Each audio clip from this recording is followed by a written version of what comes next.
રાજ્ય પક્ષી કયું છે?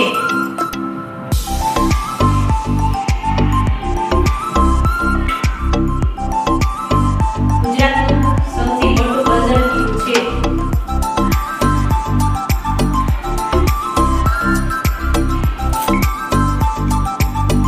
ગુજરાતનું સૌથી મોટું સરોવર કયું છે?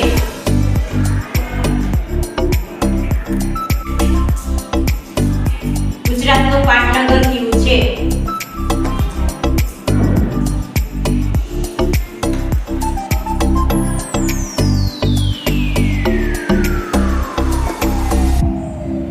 દામોદર કુંડ ક્યાં આવેલો છે?